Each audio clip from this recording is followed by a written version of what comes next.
రోజు పిలిపించినారు. SC meeting ఉన్నారు. పోయిన తర్వాత కండువాలు కట్టినారు. మళ్ళీ ఈరోజు వాళ్ళు మనకి ఇష్టం లేదు, మేము విడిగా ఉంటామని వచ్చినారు.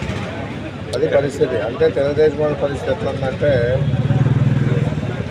మైండ్గా మారుతూ ఉన్నారు. అంతా ఏదున్నా అమాయకులు చూసిపోయినారు. మొదటి నుంచి అమాయకులు కాబట్టి వాళ్ళన్నీ ఓటేసిన తెలుగుదేశం పార్టీకి ఈ అమాయకులు చూసుకుని ఆట ఆడుతూ ఉన్నారు.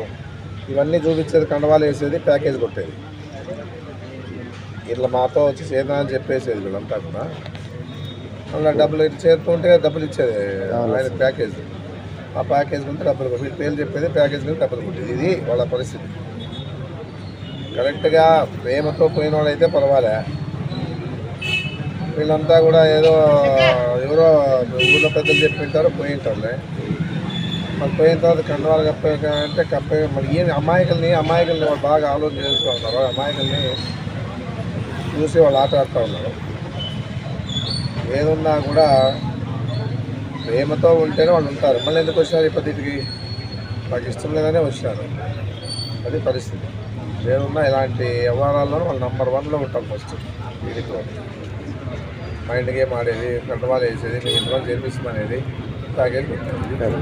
అందుకే ఏదున్నా కూడా ఇలాంటి వాళ్ళు నమ్మకంగా చెప్పేసి చెప్పడం. ఎందుకంటే ఒకటే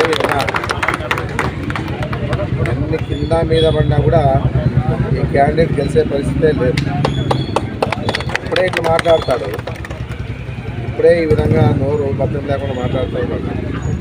ఇక ముందుకు ఎవరు గౌరవిస్తాడు, ఎవరు నేను చేస్తాడు ప్రతి వారు గమనించాలని చెప్పేసి నేను కోరుకుంటున్నాను. ఎక్కడో చిత్తూరు తెచ్చుకొని ఇక్కడ ఓటేసుకునే అవసరం మనకి ఆదరణ.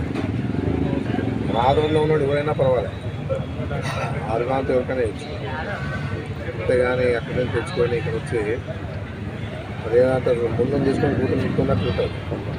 ఆ పరిస్థితి రారాదు ఆదరణకి ఎప్పుడు ఏమున్నదో అనేది మేము ఫోటోలు తీసుకుంటాం. ఇద్దరు తింటాం వాళ్ళు అయిపోయింది. ఇద్దరు పోయినప్పుడు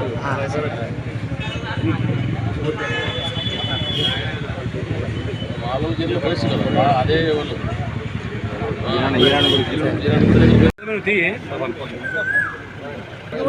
అక్కడ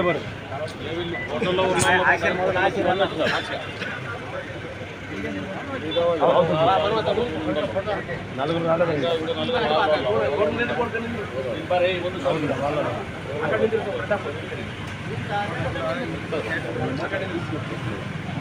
వీళ్ళంతా మన అన్న సమక్షంలో చేరినారు.